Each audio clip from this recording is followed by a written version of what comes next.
Good day. Today is October 8th, 2025. I'm Derek Fildebrandt, publisher of the Western Standard, and you're watching The Pipeline.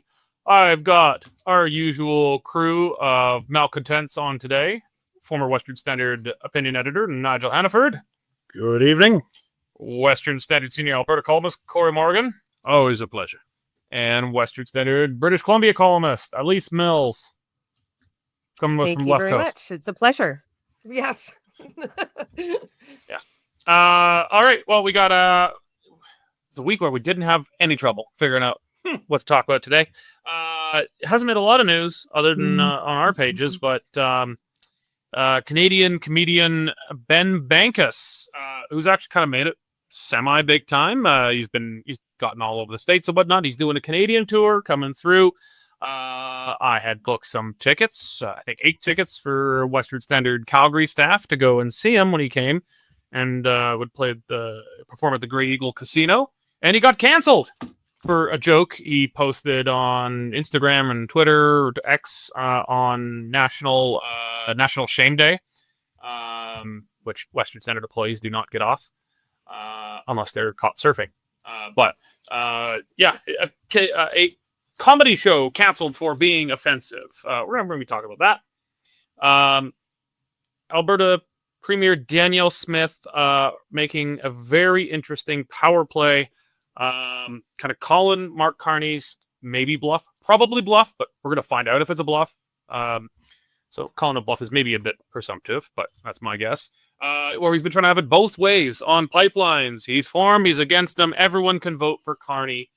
He's a Rorschach test of how up your elbows are, and her plan is getting him off the fence, and it's getting a lot of the right people very angry about this.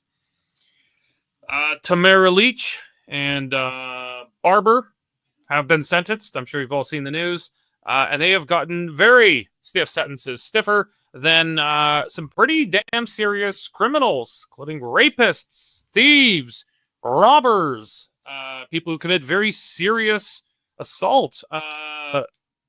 Well, we know what's really important. What the government takes seriously in Canada. You can give people fentanyl on the streets and that will kill them and kill them, which I think should be classified as murder. And you're going to get, in many cases, a lighter sentence than organizing a peaceful protest with bouncy castles to demand your freedom back. But we're going to start something a bit closer to home here in Alberta. The teachers for the public schools are on strike. Lucky me, I don't send my children to a government Alberta Teachers Association run school. I send my kid to a charter school. So my kid is still going to school. That should be all you Alberta parents watching who don't yet send your kids to a charter school. You should. Charter schools, they're kind of like a private school, except there's no tuition. They're like a not-for-profit school, and it's fully funded. I don't pay any tuition for my kids to go, and there's all sorts of benefits, like my kids not having propaganda shoved down their throats every hour of the school day. What's the waiting list to get into the school that your kid goes to? I'm not sure how it is right now, but they keep on expanding spaces. They open up a second campus because demand is so great. It's a growing business. It's booming. It's a booming industry. And it's just a fantastic program. And our teachers don't seem to strike. Now, I think we're only, I guess the school's on its 4th year, I think. We haven't had a strike yet. And the teachers are very invested. It's really great. So if you're not yet sending your kid to a charter school, you should be. Check them out wherever you are. If you're in Calgary, look at Calgary Classical Academy. There's other options. I think they're even looking at studying at Edmonton Classical Academy because they're so successful. Yeah. But the teachers are on strike. Now, I'm actually kind of angry at the UCP here for making such a generous offer to the Alberta Teachers Association. 12% raise over, is it 3 or 4 years? 4 years. 12% raise over 4 years. That's more than most people are going to get. And that's just increasing all the grids. You might increase, with how long you've been there, you might move into a higher grid. So you might get more. There's a good chance you're going to get more than 12% over 4 years. But the whole grid moves up 12% over 4 years. All sorts of other things. They negotiate more teachers, more teaching assistants, giving them all this stuff. And of course, And the union recommended the deal to the membership, didn't it? Yeah, to be fair to the union bosses, they actually recommended the deal, and the teachers voted overwhelmingly to reject it. Normally, I'm not very sympathetic to the union bosses, but in this case, they recommended the deal. I'm actually upset with the UCP for putting forward such a generous deal, considering how little in the school year teachers have to work. And teachers, during the school year, they work hard and they deal with a lot of crap. I mean, there's kids like me that are difficult to deal with. I understand it. But they get more time off than anybody in virtually any job that's gainfully employed. And they reject this deal. I've got an idea for ending the teacher strike. I don't really have a very good analogy. Cory told me I shouldn't use this analogy, but I'm going to. I don't think I said anything you shouldn't use. It's not much. Oh, no. Maybe it was someone else I was talking to today. Someone else in the office I was talking to said I shouldn't use this analogy because it's bad, but I really don't know how to else demonstrate the point. This is a hostage negotiation. The teachers are holding our kids hostage. We're holding their contract hostage. And here's what I think we should do. We got to purely figuratively, start shooting some hostages to let them know that we are serious. Every single day that the strike goes on, the Alberta government should convert a government ATA public school into a charter school. So, okay, it's Monday. If you won't have a deal by the end of today, that's one school. Tuesday, we're doing another school. And you do that throughout the first week. Every single day, we're shooting a figurative hostage. We're turning a government ATA school into a charter school. And if you get to the second week, fine, we're going to do 2 a day. And this is a threat I think the teachers would have to know that they're serious about. You got to know you're crazy. You're going to shoot the hostages. Again, terrible analogy, but it's the only way I could really think of to get my point across here. That charter schools are better for kids. They're better for everyone besides the power of the unions. And the unions are not there to look out for the interests of the kids. They are there legally mandated to look out for the interests of the teachers. Fine, but that's not what's important to me. What's important to me is my kids getting a good quality education and being able to be good, productive, free citizens in the world when they come out of it. So that's what I think we should do. The Alberta government, I'm already angry at you for offering them such a generous deal.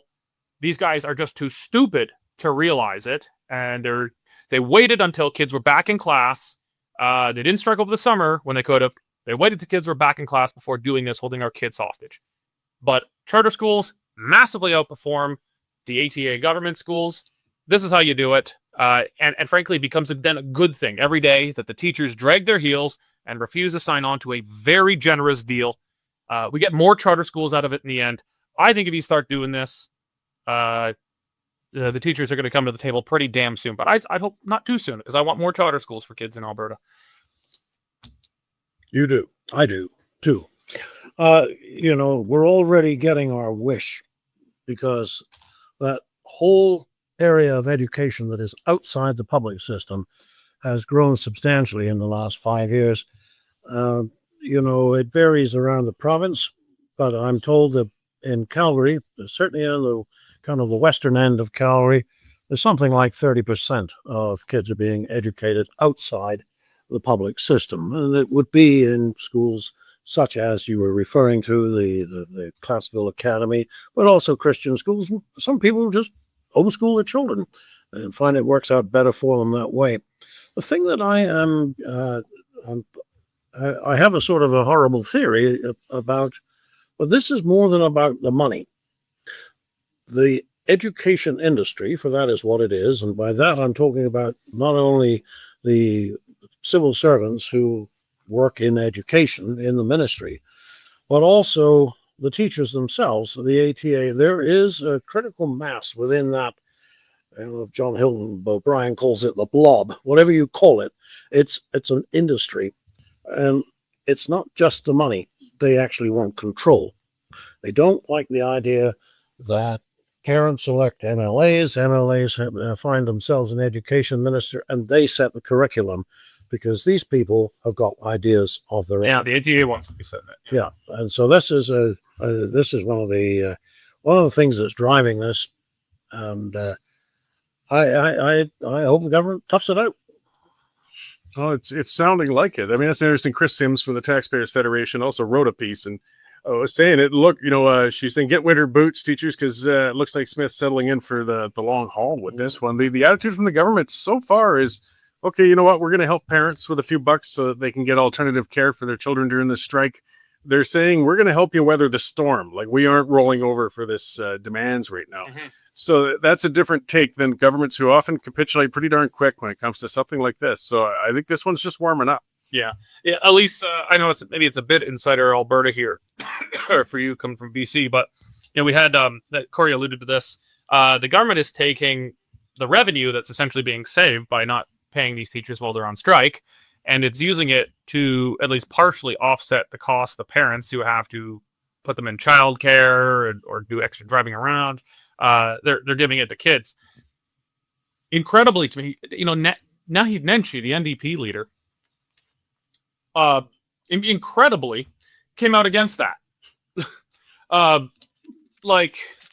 He was supposed to be the moderate. He's not supposed to be from the old government union, old school NDP. He's purple. He's not red. He's not blue. Not orange. But I'm trying to figure out his politics on this move, where he just says, I know, is he proposing to continue to pay them? Are we just going to pay the teachers while they strike? They'll then strike for all time. I'm not really sure where he's coming at this from. I've been trying to figure out where the ATA is coming from. I know I talked to some kids who live in the area near me, and they've been given the propaganda. I remember I first became politically active in the 5th grade as a kid growing up in small town Ontario. There was a teacher's strike when Mike Harris was the premier, and it politically activated me because the teachers were pushing a bunch of propaganda on us, and it was the first time I had authority figures that I thought were not being truthful with me. I was like, this seems like bullshit. And they were telling us to, come out and give them hot chocolate and sandwiches on the picket lines. I actually, I had little glass vials, stink bombs, and I'd walk in, pretend to tie my shoes, and I'd drop stink bombs on the picket line. Not because I really care about politics, but because I didn't like my teacher for lying to me. But that was my first act of terrorism. So, anyway, the politics of this are bizarre. I think it's somewhat what Cory's saying is the ATA is used to having a lot more control. They were given a huge amount of control over things under Alise Redford, and that persisted on. It doubled down a bit more with Rachel Notley, but it really began with in earnest with Alise Redford as premier, who owed her job as premier and the PC leadership to the Teachers Association here. But also, I just think of this: the ATA is just kind of spoiling for a political fight. I think they just want to fight the UCP, and they've kind of boxed themselves in now, where the UCP can't give them any more. The government's running a deficit. It has not controlled its spending. That's on the UCP, but part of controlling its spending is dealing with maniacs like the ATA. I'm not really sure what their game is here. They seem to have boxed themselves in. Well, let's just start with, you've mentioned 2 politicians manufactured and by Stephen Carter. So Nenshi is a made-up politician, and Redford, as we know, was involved with Stephen Carter. So well done. That's the contribution to Alberta by Mr. Carter. You're talking to a He also gave us Goody lifelong... Gondek. He's he picks up really well. Yeah. We one day we'll have to get into the mistakes of political consultants and how it's determined Alberta's fate, and the millions they make along the way on the pathway of our tears. You're talking to somebody that my earliest memory of school was my teacher striking in grade 1. And my parents and other parents getting involved and saying, listen, we're going to teach these classes. So back in the 80s, that's something parents could do in British Columbia, but obviously things have changed. Out here in BC, we're watching you with a smirk, because as you know, we've had rolling teacher strikes. There were some terrible years there. And it was a collection of about 6 years where my child was going through elementary school, and she didn't have a year that wasn't interrupted at least once. I really regret not sending her to a charter or private school. And this is, I felt guilty about pulling her out away from her friends. I would suggest to every parent, just go through the fire, just move them out to a private or charter school. This is, as we learned in BC, because what you've done in providing some sort of, I think, stipend, I guess, to parents or voucher to help them along the way is something we have done in BC. Everything that is on the stage in Alberta with this fight with the ATA is really reflective of every choice and decision that my former colleagues and my former bosses made in British Columbia. We tried every trick in the book. We have held firm. We had a very long strike. And when we realized that this was no longer about money, but was about our effort to take control back of the Teachers College, things started to change.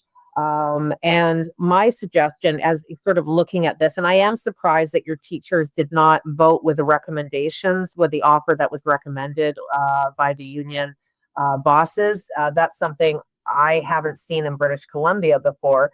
But I think this is revenge tactics, revenge politics. It's over an ideology.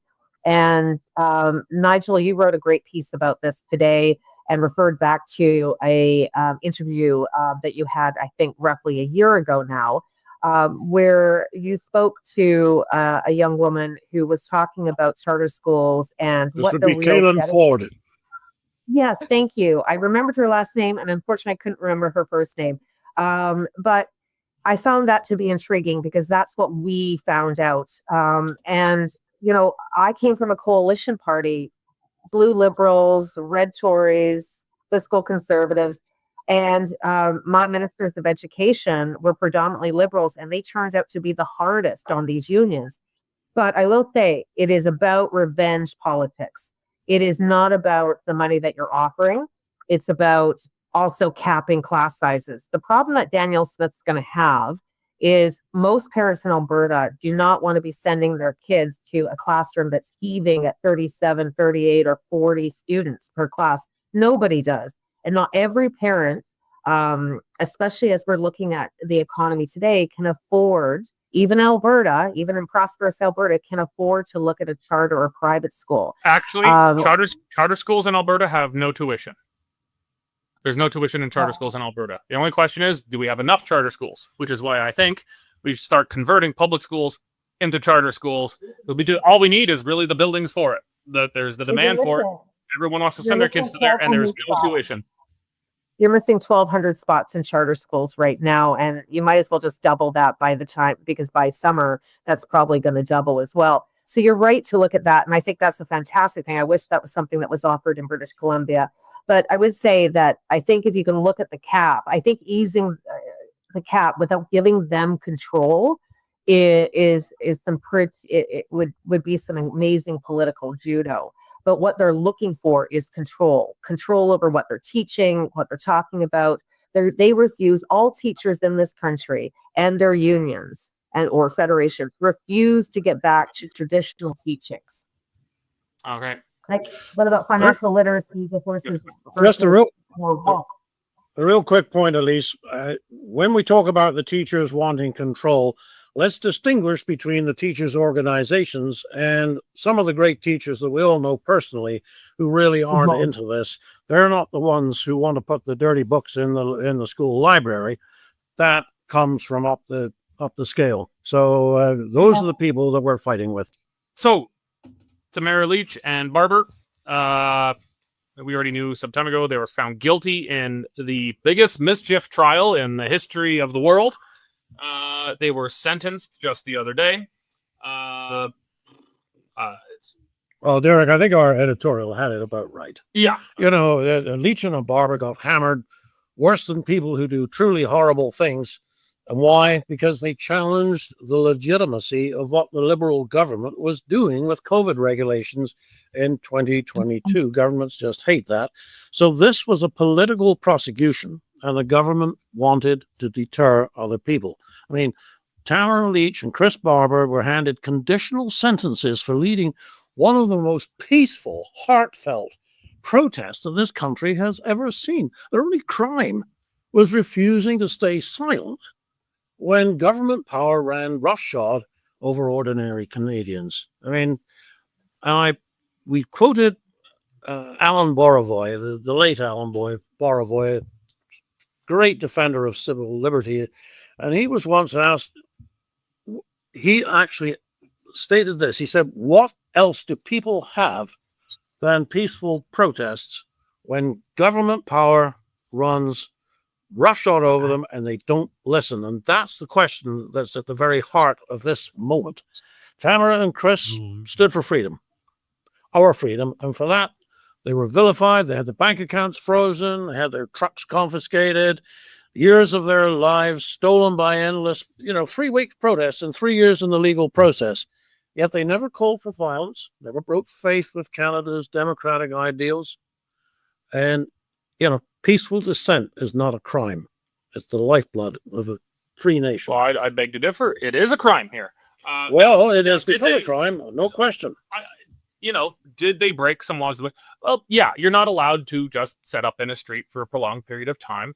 But people have been doing this for quite some time in Canada without ever getting charged. Let's remember the so-called Idle No More, very weirdly titled, but Idle No More, when Harper was in power. A conservative government in power, and these guys were blocking rail lines, highways, they set up encampments, and they did not have bouncy castles. They had the distinct vibe of violence in the air that if you came to break them up, they would violently resist. Here, there was no violent resistance even when they sent mounted troops in to break these guys up, riding over Granny. Oh, we all remember that video. So did they break the law and commit mischief? Yeah, I think they did. But they did much less than many, many other protests that have taken place over the last 10 to 15 years where there were no prosecutions at all. And then they've now been sentenced, and they've, we note this in our editorial. We cite quite a few examples, Cory, where, I'll go to Alise. They cite quite a few examples, Alise, where rapists, people who have attempted murder, people who have committed major acts of physical violence have received significantly less severe sentences than Lich and Barber.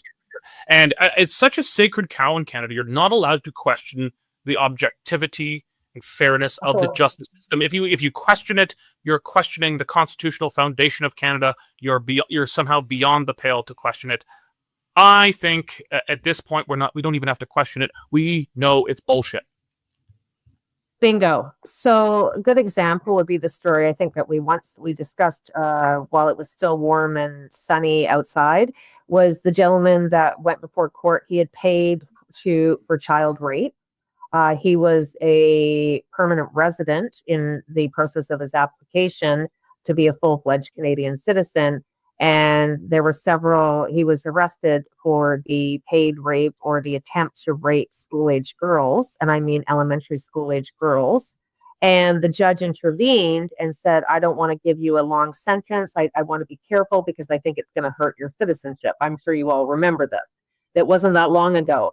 He ended up with a lesser sentence and less conditions than both Tamara and Chris. Another good example would be over the weekend where Samajun, a terrorist entity, a designated terrorist entity, held a massive event outside the Vancouver Art Gallery. The Vancouver Police, the RCMP, and the City of Vancouver didn't even stand by. They didn't even show up. They were allowed to propagate hate, anti-Semitic slogans, and encourage violence. This country is broken. It's not just the repeat bail offenders. My issue with all of this is that the Ottawa police for a capital city are not used to being challenged, are not used to large events. It's shocking to me as somebody from Vancouver, and I think it would be shocking to somebody from Toronto as well, where we're in constant protest mode. The city and the city is made up of decision makers in high profile places. I also think some of this, not some of it, but a lot of it had to do with the crawlback from the illegal use of the Emergencies Act. I believe it was illegal. I do not believe there was a justification for that. And when you look at that massive Hamas rally that was on Capitol, or it was on Parliament Hill, sorry, not Capitol Hill, Parliament Hill, last fall, where ISIS flags were being flown and streets were being shut down and threats of violence were going back and forth and the cops were dragging people out. Nobody was arrested and nobody was charged, and nobody's gone through the criminal courts in Ottawa based upon that event. So we have 2 tiers or maybe even 3 tiers of justice in this country. The third tier would be for First Nations people, and we know what the second and first tier is in Canada. Yeah. Cory, I'm going to skip you on this one because we're short on time. Sorry, Cory. Yeah, it's okay. Alise is going to get double here. Should come to you because we're going to talk pipelines here. I'm so lucky. Whenever there's a problem, it's always you two, BC and Quebec. It's always you two. Whenever there's an issue, we know it's you two. So we have the National Priorities Office created by Carney. This is supposed to cut through the red tape, get big things moving, get Canada building again. Very noble, good idea, at least in theory. Is it just another layer of bureaucracy? Maybe, or maybe it does help cut through it. But okay, this is what we got, so let's try it. And no surprise, when the initial list for the national priorities came out, it did not include any pipelines because no one in their right mind right now wants to build a pipeline. When you have the No More Pipelines Act, the Impact Assessment Act, and you certainly don't want to build it to BC's north coast because there's a tanker ban. So you've got a pipeline there. It's not allowed to go anywhere. You just put it in barrels and bury it underground, essentially. So, Carney was able to say, I can't say yes or no to a pipeline because there's no proponent. So the Alberta government says, all right, I want to see your cards. And they put some money on the table. The Alberta government is going forward as the proponent to get this ball rolling, to see if it gets approved through the National Priorities Office here. And if so, then it's going to seek someone in the private sector to pick it up. I think it was a good way, I guess, Alise, in my view, to force Carney to put his cards on the table, show us his cards. I'm sure that Danielle Smith, and kudos to Danielle Smith, because she has managed to do something that very few politicians in the last almost 3 decades have been able to do, which is call the federal government's bluff. But I'm very confused. So we have this office, which, by the way, is the second incarnation of this office. People forget, but there was Mr. Harper had a infrastructure office, and that didn't work either because things got voted down. The other thing is, so you have that infrastructure office or that national projects office, but then you also have Bill C5, which is sort of like the fast track to approve a lot of different things. But you're holding on to specific legislation that impedes not just oil tankers off the coast or off of the West Coast, but actually impedes a lot of other economic activity that we desperately need. British Columbia is a great example of a jurisdiction that might as well just be allergic to prosperity. It has done everything in its power to put a closed for business sign on its doors. We don't have really any energy companies left, and those guys left a long time ago. We're also facing down one of the nastiest recessions about to hit our shores. So I'm not sure what's going on in David Eadie's mind, but kudos to Ms. Smith for pushing for calling Carney's bluff. But Carney, I'm very unclear as to what Carney's doing. I'm completely confused because he's also now put Keystone XL back on the table with Trump as a way to toss those tariffs off the table. Uh-huh. So, I know we're short on time. I could go on, but, apologies from British Columbia. Not all of us are as ridiculous as David Eby. And by the way, can we just note that his voice was cracking yesterday? He was about to start crying because Danielle Smith called him un-Canadian and Scott Moe piled on. I mean, how embarrassing for me. Okay, Cory, so we have an official apology from British Columbia now. Get that in writing. That apology is not accepted. Not accepted. So Cory, But then we saw yesterday Carney meets with Trump at the White House. Was it a lot of elbows up? It was actually very chummy. It was actually probably the way, if you're being smart with a guy like Trump, oh, you're just fantastic. You're transformative. He used the word transformative a lot. And Trump was very nice back. If you're willing to blow some smoke up Trump, it seems to go a long way. He likes that. And it was actually pretty cheery. At least the public part of the meeting was very cheery and nice. We don't know what happened behind closed doors, but it seemed to go well. Didn't come back with a trade deal, but the CBC reported at least that Carney put Keystone on the table. That might be okay. So Smith has, she's called. I'm gonna beleaguer this analogy, but she's called. Carney has to show his cards now on a pipeline, but maybe this is his way of not completely melting down the whole thing. That he'll say no for British Columbia because there's voters he needs in British Columbia, but he's not going to lose terribly many votes probably if he allows Keystone to go, because where is it passing through? Eastern and southern Alberta, which is about the least liberal places on the surface of the earth. And then, so all he has to do is sign off on the international side. So Alberta gets a pipeline, but it's going to go south instead of west. Although it's argued, I think, pretty strongly that the West pipeline is more important because that takes us to international markets, because by being so captive to the American market, we're continuing to sell at such a discount. So that's why we're actually probably better off getting into Asian markets on the West Coast. Do you think that's it? That, he's maybe setting it up for Keystone as a way to soften the blow for saying no to a West Coast pipeline? Well, he sure shows himself as weak then.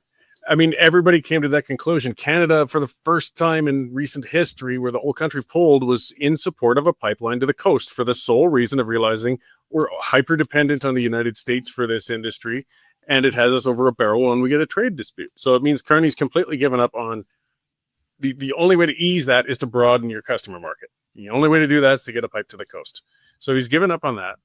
And then when we start that discussion about lacking a proponent, nobody's raising their hand to have Lucy pull the football away again, heading down Keystone. TC Energy said to hell with you. I mean, they took the Canada out of it. They're basically... well, to be fair, their final pullout was when Biden killed it on the first day of... But they're still tired of losing. Yeah. There's no companies eager to lay it on the line anymore. So that would have to be some talks. I mean, Biden killed it. Trump would have to make it quite clear. And then there's the whole battles of everything through Nebraska and everything else that went... Has that expired? Are they starting again with it?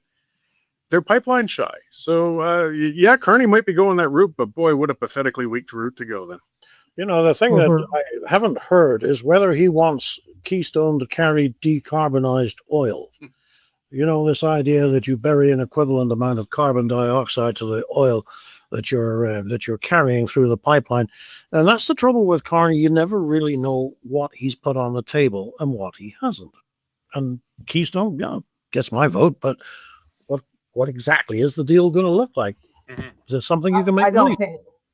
I know lots of Republicans, and I know lots of people, a few feet from Trump's office, and I spoke to them this morning because my mouth was agape. Obviously, I felt it was, a shell game that was going on. It was to test to see if he could wiggle out some of those tariffs, and my former colleagues down there felt the same way. My understanding of how this really went was Mr. Carney acquiesced often, as we've seen before. But there is something that's going to get done. But the auto sector is a no-go for Trump so far. So Carney's got to deal with that. And he has this deadline in November coming up with, Danielle Smith, where we will really understand how big that bluff is. But Keystone is, Cory points out, the expired licenses through Nebraska, lack of social license. But I do think some of that sentiment has changed since Trump has come back into office. And I think Trump thinks he might be able to win it. Problem is, he is, and I will say, the best guy to talk to the energy CEOs. He's the best guy to say, come on, I need you guys to build something. I need you guys to build Keystone. But that's not going to be enough for Danielle Smith. And it is so far down the track, no pun intended. But we already have a beautiful project called Northern Gateway.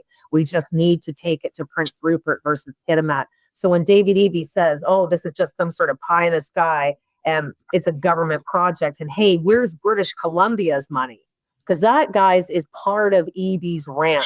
His hysterical tantrum yesterday. He's like, "I want some money. If they're going to get this," he literally says, "if they get this, I want a project too." Yeah. And so yeah, it's all become so nonsensical and quite frankly embarrassing. Yeah. Okay. Speaking of nonsensical, we're going to segue to our last segment here, and we got to keep a tiny bit of time for parting shots.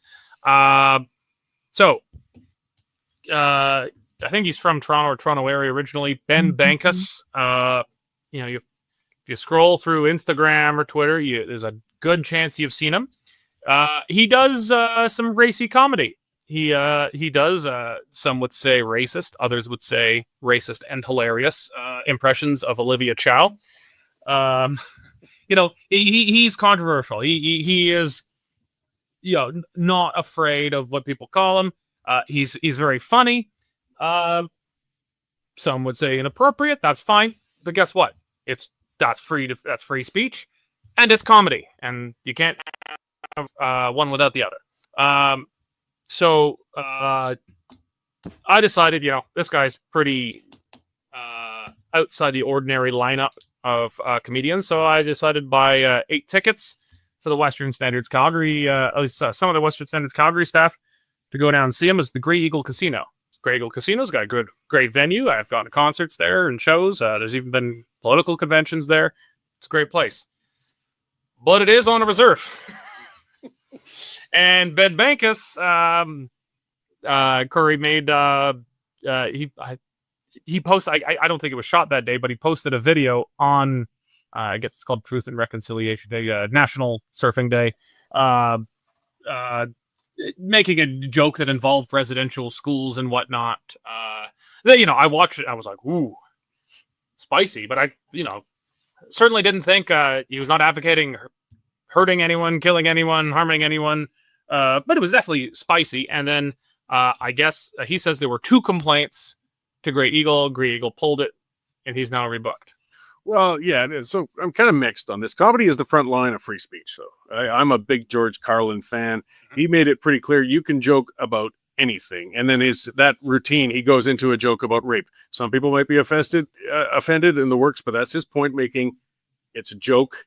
You don't like it, don't come to my show.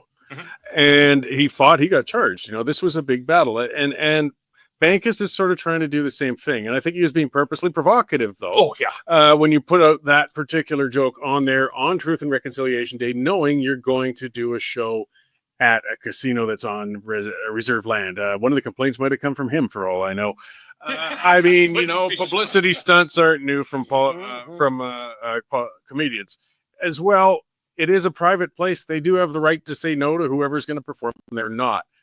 It'll be interesting to see, though, because he stirred things up. He's gotten in the scroll. It's when we start to see human rights charges, things like that, where they say you can't say that joke no matter what venue you're in. And I got a feeling he's looking to try those waters, and he'll probably find them pretty soon with the nature of some of his jokes. Yeah. Nigel, I'd agree. It's a private venue. They have a right to not have him. But it's not a good... I generally like the Sutina. They're relatively well run. Their band members tend to be better off than a lot of other band members in Canada. They're get everything right, but they, relative to some others, they're getting some things right. But this I think it shows a thin skin, especially right now. They've already banned media from going around there kind of conveniently after the chief was charged with rape. Not yet convicted, not tested in court, but he's been charged with rape, and then some other thing happened. And then they all of a sudden ban the media from being there. This is a reserve you said was reasonably well run. Yeah, I said relatively. Relatively. It's less medieval than some others. But yeah, I've generally had a lot of respect, for where they do things. It looks thin-skinned, and I think all it did is raise his profile. Well, that's so it did. But, I think I'm with Cory on this one. There's no obligation if you think that somebody is going to insult you that you have to render them your your church hall to do it in. So he went to Yuck Yucks, and there they go. You know, He sold out several nights in a row now. Yeah. I mean, if this was just a way to publicize his show, then it certainly worked very well.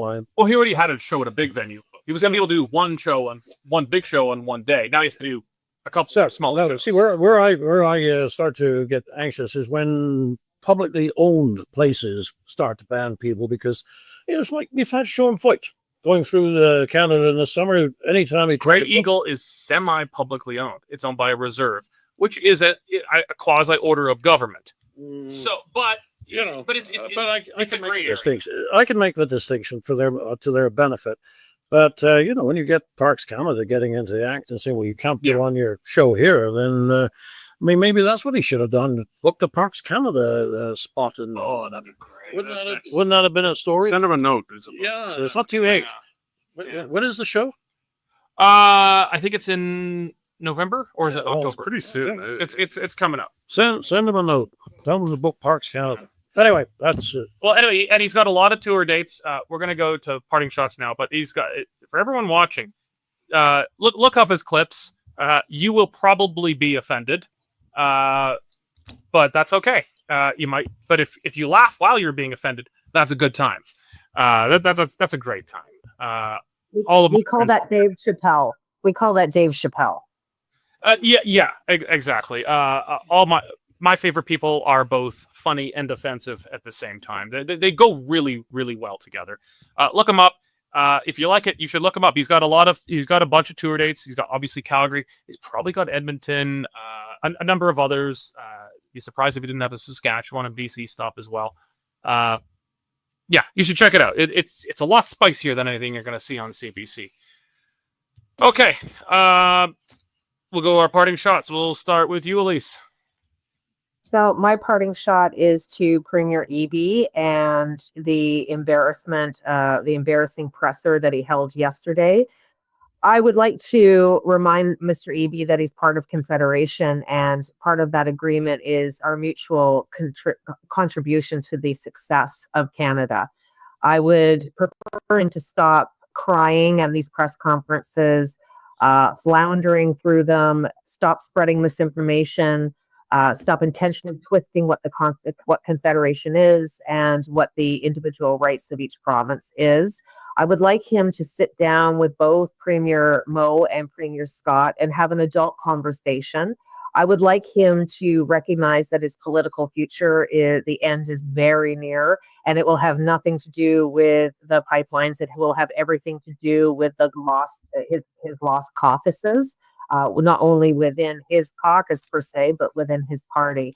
But Canadians have woken up. There is a political revolution happening in this country where they have realized that this type of incompetence, ideology over competence, has cost us billions and billions in investment, and therefore good-paying jobs that have a future.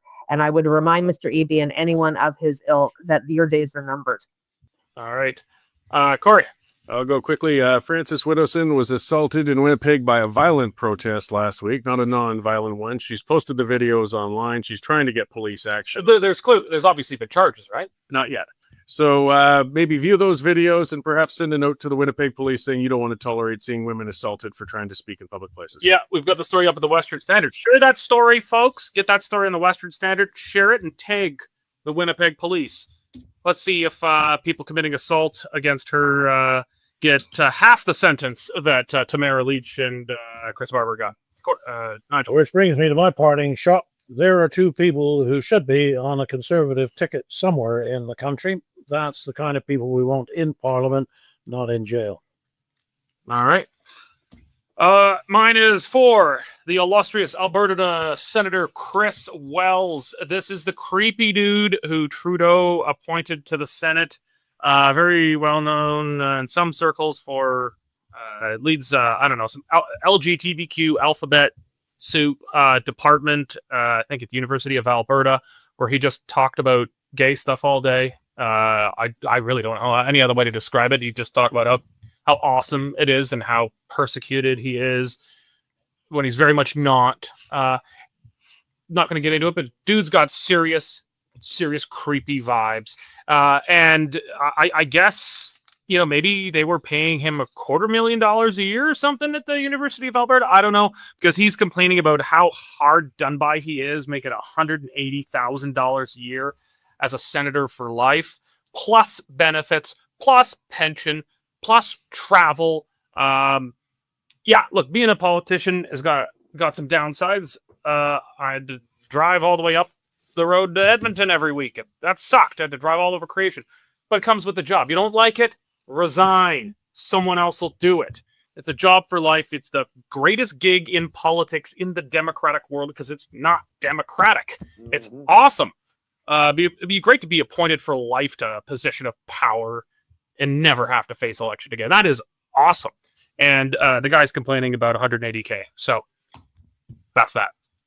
Well, if he gives it up, maybe, you know, if they're looking for a Liberal appointment, maybe it's time for Cory tonight to finally get what he's been looking for. Oh, that's a parting shot. There we go. Shots fired.